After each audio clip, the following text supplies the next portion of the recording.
टुनटुनी एक गरीब माँ बाप की बेटी थी।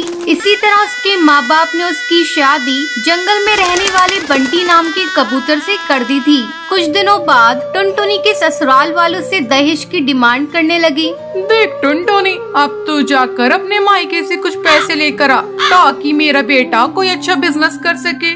माँ जी, मेरे माँ बाप तो बहुत गरीब है, कहाँ से वो पैसे देंगे? मैं कुछ नहीं जानती। अगर तुझे इस घर में रहना है तो तू जाकर अपने मायके से पैसे लेकर आ।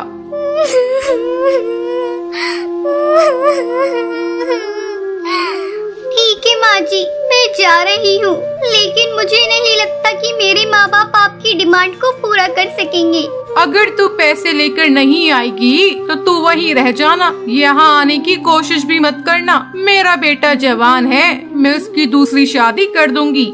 मजबूरी में टुनटुनी अपने मायके जाती है, लेकिन अपने माँ बाप की हालत देखकर वो उनसे कुछ कहती नहीं है। एक दिन टुनटुनी को उल्टी होने लगती है। क्या हुआ बेटा, तुझे उल्टियाँ क्यों हो रही हैं? बेटा मुझे ऐसा लग रहा है जैसे तू माँ बनने वाली है। ये सुनकर टुनटुनी चिंतित हो जाती है और अगले ही दिन अपने ससुराल जाती है।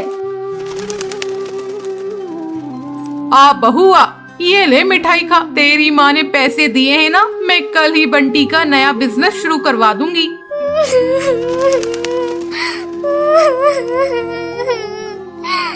माँ जी, मेरे माँ बाप ने मुझे कोई पैसे नहीं दिए हैं। उनकी हालत देखकर मैं तो उनसे पैसों की बात ही नहीं कर पाई। तू यहाँ क्यों खड़ी है? चल निकल मेरे घर से। अब मैं अपनी बेटी की दूसरी शादी किसी पैसे वाली चिड़िया के घर में करूँगी। ऐसा कहकर टुनटुनी की सास बबली कबूतरी उसे धक्के मारकर घर से बाहर निकाल देती है। टुनटुनी रोती रोती अपने मायके जाती है और समय आने पर एक नन्ही चिड़िया को जन्म देती है। टुनटुनी दूसरों के घरों में झाड़ू पोछा करके अपनी बच्ची को पालने लगती है। ऐसे ही कई साल गुजर जाते हैं। एक दिन जब टुनटुनी की बेटी भूरी स्कूल से घर आती है। माँ, ये देखो मेरे जूते फट चुके हैं। मेरी सहेलियाँ मेरा मजाक उड़ाती हैं। मुझे नए जूते ला कर दो, तभी मैं स्कूल जाऊंगी। ठीक है बेटा, मैं ला दूंगी, लेकिन 1-2 दिन रुक जा। जैसे ही मुझे महीने के पैसे मिलेंगे मैं तुझे खरीद कर ला दूंगी। ठीक है माँ, मैं 2 दिनों तक इंतजार कर लूंगी। अगर तुमने मेरे नए जूते नहीं लाए तो फिर मैं स्कूल नहीं जाऊंगी। 2 दिनों बाद जब टुनटुनी भूरी के लिए जूते खरीद कर लाती है, भूरी उसे देखकर खुश हो जाती है। माँ, ये जूते तो बहुत सुंदर हैं। मैं अभी अपनी सहेली को दिखा कर आती हूँ। इसी तरह समय गुजरने लगता है। भूरी अब बड़ी हो जाती है। टुनटुनी को भूरी की शादी की चिंता सताने लगती है। अब भूरी शादी के लायक हो गई है, मुझे कोई अच्छा चिड़ा देखकर उसकी शादी कर देनी होगी। ऐसे में एक दिन भूरी टुनटुनी के पास आकर उसे बताती है। माँ, मैं नदी पार जंगल में काम करने वाली एक कालू कौवे से प्यार करती हूँ। तुम कहो तो मैं उसे लाकर तुमसे मिलवा दूँ। ठीक है बेटा, तुम्हारी जैसी मर्जी। अगर तू उस कौवे के साथ खुश है तो मैं भी खुश हूँ। भूरी उस कालू कौवे को टुनटुनी से मिलवाती है। जल्दी उन दोनों की शादी की तारीख पक्की हो जाती है। एक दिन भूरी जब अपने बॉयफ्रेंड कालू के साथ घूम रही थी, तभी उसके हवाई मोटर का एक्सीडेंट हो जाता है और इस हादसे में भूरी की आंखों की रोशनी चली जाती है। तब टुनटुनी डॉक्टर से कहती है।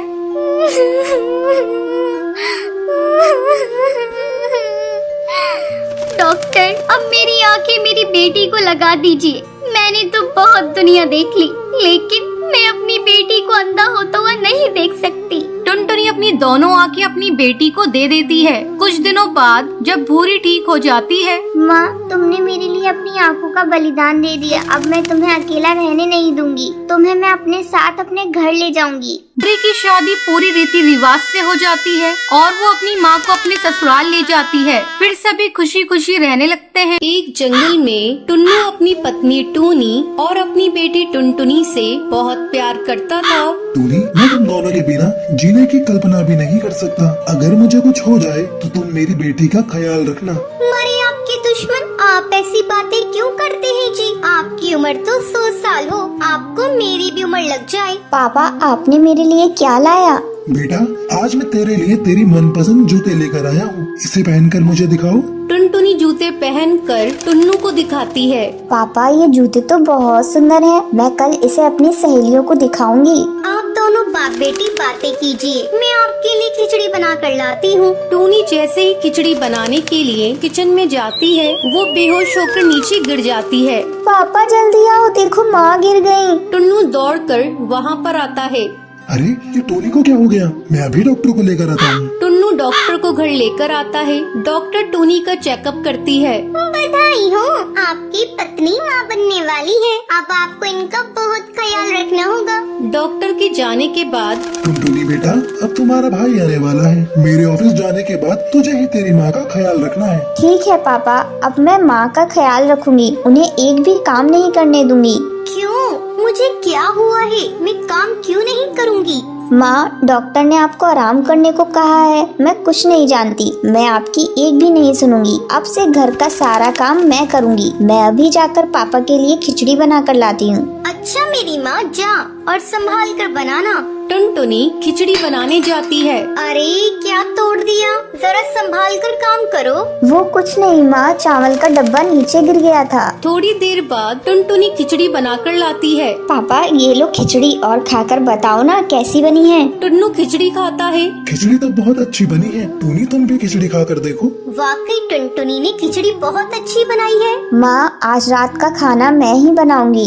बेटा मैं बना लूंगी, तुम इतनी परेशान मत हो। नहीं माँ, तुम आराम करो, मैं कुछ भी बनाकर पापा को खिला दूंगी, तुम भी खा लेना। धीरे धीरे समय गुजरने लगता है। टुनटुनी टोनी को कुछ भी काम करने नहीं देती थी। टोनी की माँ मीनू चिड़िया उसके घर आती है। टुन्नू बेटा, मैं टुनटुनी और टोनी को अपने घर ले जाना चाहती हूँ। ये छोटी सी बच्ची कब तक अपनी माँ की देखभाल करती रहेगी? नहीं माँ, मुझे मायके नहीं जाना। यहाँ टुन्नू और टुनटुनी मेरी बहुत अच्छी तरह से देखभाल कर रही है। मेरी बेटी बहुत सियानी हो गई है, वो मुझसे बहुत प्यार करती है। अच्छा ठीक है टोनी, जब बच्चा हो जाएगा तब मायके आ जाना। ठीक है, मैं अब चल रही हूँ। एक दिन अचानक टोनी के पेट में दर्द होने लगता है। उस समय टुन्नू जंगल लकड़ियाँ लेने गया था। घर पर अकेली सिर्फ टोनी और टुनटुनी ही थी। टुनटुनी बेटा, मेरे पेट में बहुत जोरों का दर्द हो रहा है, मुझे जल्दी से अस्पताल ले चल।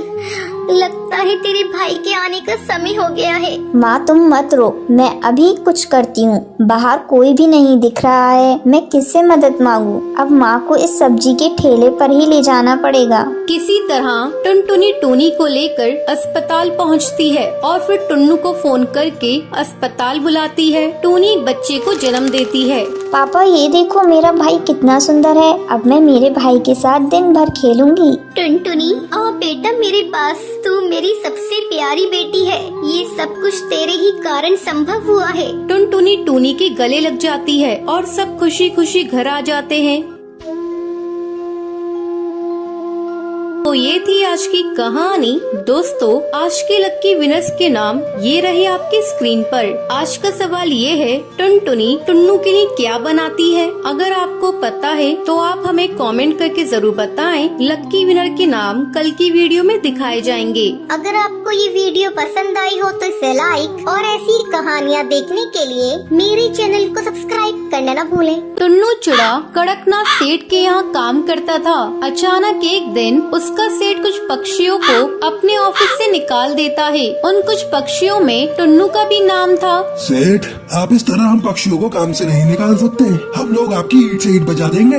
जाओ, तुम्हें जो करना है करके देख लो। ये कंपनी मेरी है, मैं किसको रखूंगा किसको निकालूंगा ये मेरी अपनी चॉइस है। और तुम्हें एक बात बता दूं, आजकल मेरी ऑफिस घाटे में चल रही है। मैं इतने सारे कर्मचारियों का खर्चा उठा नहीं सकता। अब आप लोग यहाँ से जा सकते हैं। टुन्नू वापस अपने घर आ जाता है। धीरे धीरे 6 महीने गुजर जाते हैं। अभी तक टुन्नू को कोई दूसरी नौकरी नहीं मिली थी। घर में पैसों की तंगी हो जाती है। इसी बीच टुनटुनी का स्कूल से नाम कट जाता है। 6 महीनों से उसकी स्कूल की फीस जमा नहीं हुई थी। एक दिन तो हद ही हो गई। अरे जल्दी जल्दी निकलो मेरे घर से, मुझे तुम लोगों को इस घर में नहीं रखना। 6 महीने से तुम लोगों ने इस घर का एक किराया नहीं दिया है। अब जल्दी से पैसे मेरे हाथ में रखो, नहीं तो मेरे घर से अभी निकल जाओ। अरे ओ रिक्की, जल्दी से इनका सामान निकाल के घर से बाहर फेंक दे। रिक्की घर का सामान बाहर फेंकने लगता है। भुल्ला भैया, ये तुम ठीक नहीं कर रहे हो। पहले कभी मैंने आपका पैसा रोका है? इस समय मेरे पति की नौकरी छूट गई है, इसलिए मैं पैसा देने में देर कर गई। रिक्की जल्दी से घर पे ताला लगा। भुल्ला टोनी की एक नहीं सुनता है और घर पर ताला लगा के वहाँ से चला जाता है। टोनी की नौकरानी उन्हें बेबस और लाचार देखकर उन पर तरस खाकर उन्हें अपने घर में ले जाती है। मालकिन, आज से मेरे गरीब खाने को अपने घर समझिए। यहीं पास के एक घर में मैं झाड़ू पोंछा करती हूँ, वो काम आप कर लीजिए। आपको कुछ पैसे मिल जाएंगे तो राहत होगी। हाँ रे, तू ठीक कह रही है। अब वो पहले वाले दिन तो रही नहीं मेरे। मैं कहीं काम कर लूंगी तो बच्चों की देखभाल करूंगी, तब तक टुन्नू जी भी कोई काम ढूंढ लेंगे। एक दिन जब टूनी झाड़ू पोंछा कर रही थी तो वो देखती है कि मकान मालकिन की लड़की एक आवारा लड़के के साथ बात कर रही है। उस समय मकान मालकिन भी घर पर नहीं थी। अरे ओ टोनी, मेरे दोस्त के लिए चाय नाश्ता लेकर आना तो। अभी लाई बेबी जी। जब वो लड़का चला जाता है, बेबी जी, आप जानती हैं ये लड़का बहुत आवारा है, आप इससे मत मिला जुला कीजिए। खबरदार जो तुम मेरे मामले में बोली तो। और हाँ, इस बात को मेरी मम्मी को मत बताना, नहीं तो तुम्हारी खैर नहीं। जब शाम को टूनी की मालकिन घर आती है तो बुलबुल टूनी की शिकायत उससे कर देती है। टूनी की मालकिन बिना कुछ सोचे समझे उसे घर से निकाल देती है। तब टूनी टुन्नू से कहती है, सुनो जी, मैं सोच रही हूँ क्यों न ठेले पर ही ढाबा खोल लिया जाए, लेकिन सोच रही हूँ इसके लिए पैसे कहाँ से लाऊं? टूनी, तुम चिंता मत करो, मैंने अपना हवाई मोटर गिरवी रखा था, मैं आज ही उसे जाकर बेच आता हूँ और तुम उस पैसों को लाकर ढाबा खोल लेना। हाँ जी, अगर भगवान ने चाहा तो अपने बुरे दिन जल्दी ही गुजर जाएंगे। आप जल्दी जाइए और जल्दी से पैसे लेकर आइए। टुन्नू अपना हवाई मोटर बेच देता है और उन पैसों से टूनी अपना ढाबा खोल लेती है। टूनी, तुम्हारे हाथ के बने कड़ी और चावल बहुत ही स्वादिष्ट है। आज तक मैंने ऐसे कड़ी और चावल कहीं नहीं खाए। हाँ हाँ बहन, तुम बिल्कुल सही कह रही हो और दाम भी बहुत कम है।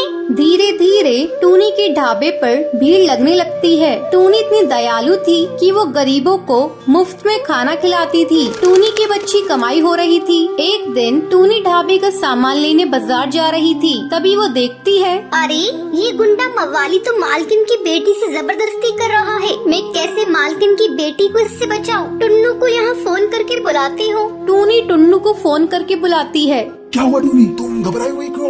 टुन्नू जी, आप ढाबे के पास पीपल वाली पेड़ पर आ जाइए। वहाँ एक गुंडा मालकिन की बेटी से बदतमीजी कर रहा है। साथ में 2-4 पुलिस वालों को लेते आइएगा। टूनी, तुम घबराओ मत, मैं अभी आया। टुन्नू जल्दी इंस्पेक्टर को लेकर वहाँ पहुँच जाता है। इंस्पेक्टर साहब, जल्दी से इस गुंडे को गिरफ्तार कर लीजिए। इंस्पेक्टर जल्दी से उस कालू बदमाश को गिरफ्तार कर लेता है। तब बुलबुल, टूनी बहन, मुझे माफ कर दे, मैंने तेरे साथ बहुत बुरा किया था। इतनी देर में बुलबुल की माँ भी वहाँ पहुँच जाती है। टूनी, आज तूने मेरी बेटी को बचाकर बहुत बड़ा उपकार किया है मेरे ऊपर। मैं भी तुम्हारे ऊपर एक उपकार करना चाहती हूँ। मैं अपना कुछ पैसा तुम्हारे ढाबे में लगाना चाहती हूँ। अब तुम एक ढाबे की जगह एक बड़ा होटल खोल लो। टूनी, ना मत कहना, मुझे बड़ी खुशी होगी। मालकिन, आज आपकी वजह से मेरा सपना साकार हुआ है। इस होटल का उद्घाटन आप ही करेंगी। हाँ हाँ टूनी, क्यों नहीं। तुम जैसे नेक और भली चिड़िया की मदद करके मुझे बहुत बड़ी खुशी मिली। अब बिना समय गवाए होटल का उद्घाटन करते हैं। टूनी के अब गरीबी के दिन कट चुके थे। अब वो हंसी खुशी अपने परिवार के साथ जीवन बिताने लगी थी।